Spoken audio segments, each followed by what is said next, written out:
What is up, YouTube Adventure family? Today is an awesome day. We are going to be putting the bindings that we got from Union, our Union Ultra bindings, on our brand new Capita Indoor Survival Snowboard. Today is extra awesome. I'm going to give you some really good tips. I'm also not only a former snowboard instructor at Vail, but I'm also still currently just part-time, just helping out some friends as ski and snowboard technicians. So I do set up rental equipment, a lot of years of experience, and I am certified as well. So I'm going to give you some good tips on setting up the board. I want to show you how I set my particular stance and width up for my style of riding and what's comfortable for me. There are tweaks and angles. There are a couple rules that I kind of live by when setting people up, because I like to set people up for success, and hopefully I can set you up for success too. So come along and let's get started. Okay, so basically Union sets you up pretty good. Inside the box they give you, of course, your hardware, a couple coupons. They also give you a handy dandy measuring tape, which is just really convenient for those of you that aren't carpenters and carry a bulky measuring tape around. So at least you could get a guesstimate of where you're going. So the pucks, the hardware, a couple coupons, and a measuring tape. Super cool. So let's get to the bindings. So I've already kind of preset these up, as you saw in the first video of the unboxing of the bindings. I got the straps just where they fit my boots properly adjusted. Move these straps by pushing down, pushing forward. The heel cup was already moved all the way back to the furthest position, which was absolutely perfect for my boots. Saying that, there is no high back adjustment. It's already got a 5-degree lean, 5 or 6 degrees. It looks like it's more like 5. In the footbed, there is no movement in the footbed. There's no toes that move out forward, or toe pad that moves out forward, or heel cup that moves backwards. The puck is rather small, allowing a lot more movement underfoot, which to me, in the park, in the trees, just moving around where you need a lot of torsional flex, it's really important to have a little bit more movement underfoot, in my opinion. The pucks are super small in saying that. So this is a pretty straightforward mounting, kind of deal. It is very minimal adjustment on these bindings except for the straps and the heel cup. That's really basically it. It's a freestyle, kind of just around the mountain resort riding kind of binding, which is what this board is intended for. That's why I went with this binding. So saying that, we get the pucks in, and we're going to get them right under 15 degrees is what I like. And I'm going to go with a 21.5 inch stance is what I'm going to try on this puppy this year. So we'll put it right in the 12th position, like right at, now it's between 12 and 15, so we'll just call it lucky number 13. So we'll use 12 degrees, and you can see where it's centered. I'm actually going to move, I'm going to use these two bolts, but knock it a little further down. So I'll be putting, this is basically my front bolt, but scooting it up where it's more in line with this area right here. So you'll see what I'm doing. So that bolt will be in the inner area, that bolt will be in the inner area, that bolt will be on the outer area, and that bolt will be on the outer area as well. So let's go ahead and line it up. We're just kind of getting it in between, trying to get it between 21.5 and 22 is where I usually like to keep it. I don't like it too wide. I just, I like it decently wide, like the recommended width, but I really don't like it too wide, to be honest with you. All right, we'll just kind of get those kind of catty cornered. And again, I really like using, just kind of like a hand Phillips head and hand torque it in. You could use power tools, but just that torquing sometimes, if you're not really used to doing it, you could really screw it up. I'm super used to doing it. I'm comfortable doing it, but we're just going to stick with the manual method. It's just one board today. It's not 20 boards at a rental shop. We're not in a hurry. It's no big deal. All right. And, not only, using a Phillips head and doing this manual, use a big one, a big chunky monster, just because these are fairly big bolts requiring a big head on your Phillips head. Also, in saying that, when you're doing the degrees, there's a couple rules that I go by. Unless you're like super, super big, don't go over 22 and a half. I mean, I go by inseam a lot of times when I'm setting boards up. Not by the height or the weight on the width of the setup. A lot of the times I go by their inseam, where they're comfortable, where their legs aren't going to be too far apart or too close together as well. So I look at an inseam. So for example, my inseam is like 34 inches. I'm 6'2", 6'3" on a good day. I used to be 6'3". I joke that I'm 6'2" now because I'm older. But what I do is I look at the inseam, and that tells me a lot about how that rider's stance needs to be for them to be comfortable, and what kind of riding they're going to be doing. If they're going to be in the park, hucking cliffs, off-piste, doing some bumps, whatever they do, I could set them up accordingly. So there is that. And I just kind of, go from one end to the other slowly and kind of knock them in. And then we'll go into the next binding over here. Grab the hardware. But yeah, these bindings just make it super easy to set it up. But going back to like the inseam, let's get it right under 15, and I think that's 12 is what that is. So inseam's a thing on the width of the stance. Okay, so like mine being 34 at 22 and a half is probably a really, really, kind of good lock-in for me. It kind of puts me in a position where I'm super comfortable.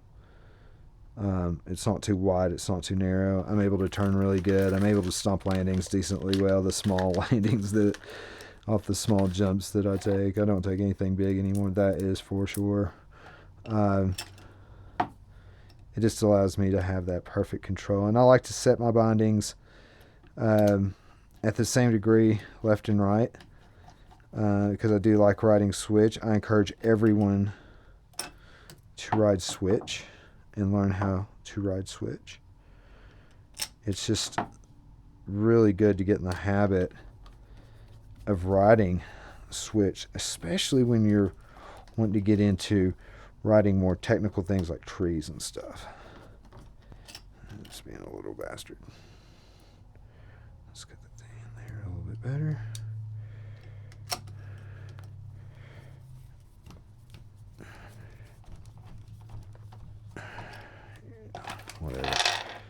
Whatever.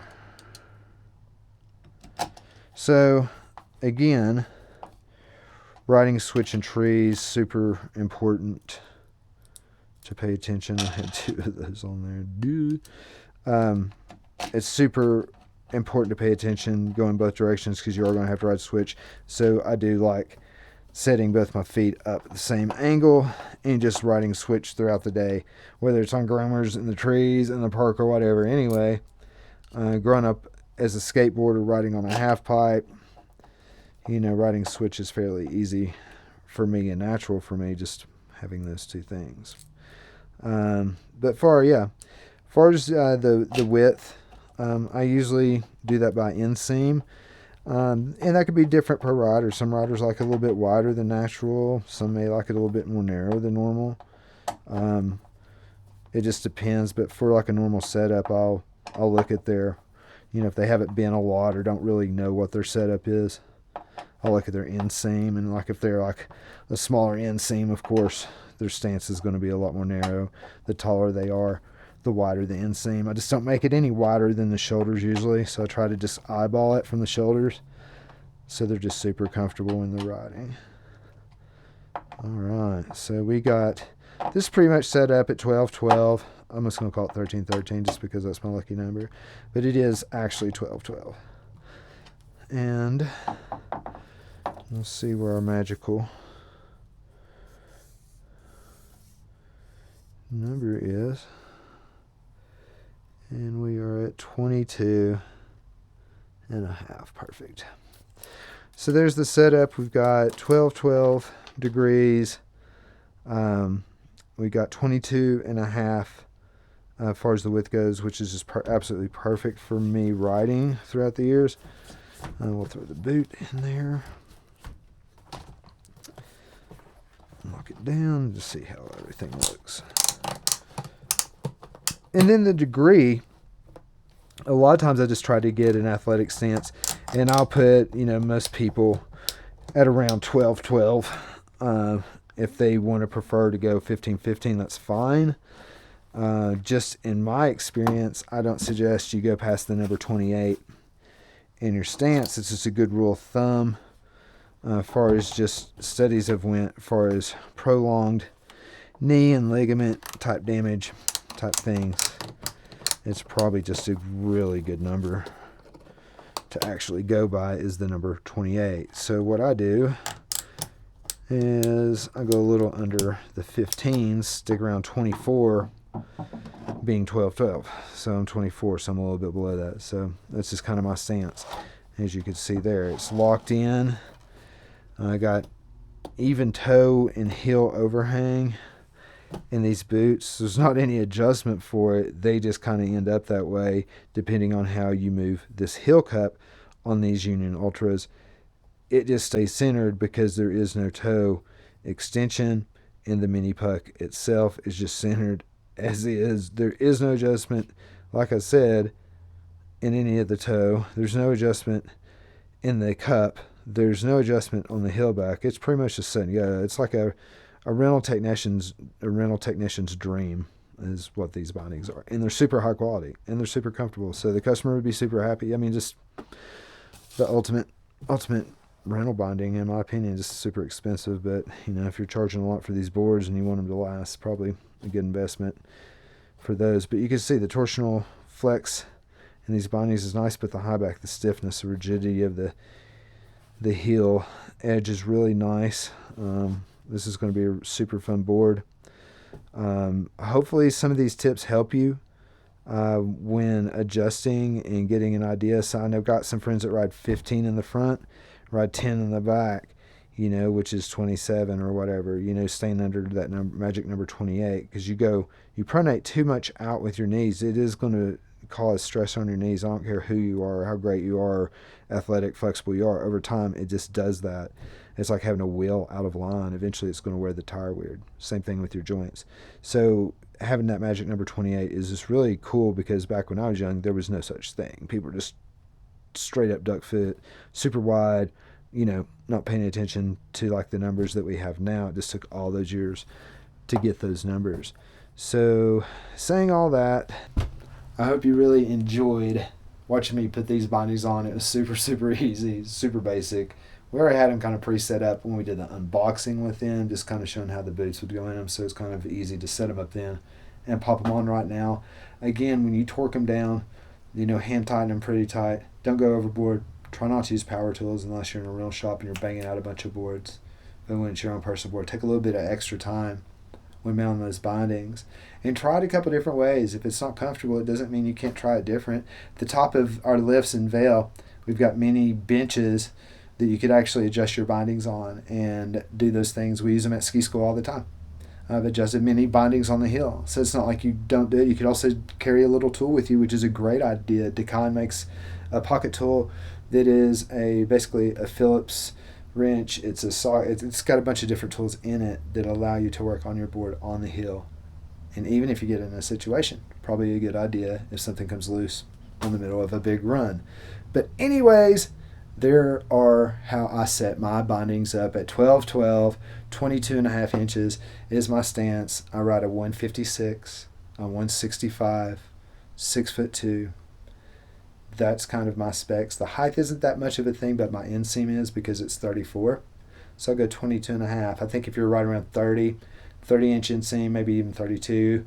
Going down, maybe you look at 21 and a half inches, and so on and so forth, and kind of play around with that as well as your stance and your angles of each foot as well, depending on if you're goofy or regular footed as well. Anyways, I'm done babbling about the technical aspect of putting the bindings on my board and how I set it up. Hopefully you learned something. Hopefully I passed on some information. If you have any questions, comment down below. I will answer. Hit like and subscribe. And until our next adventure, happy Thanksgiving. I'll see you tomorrow. Again, this is Chris with the Colorado Adventure Channel. Peace.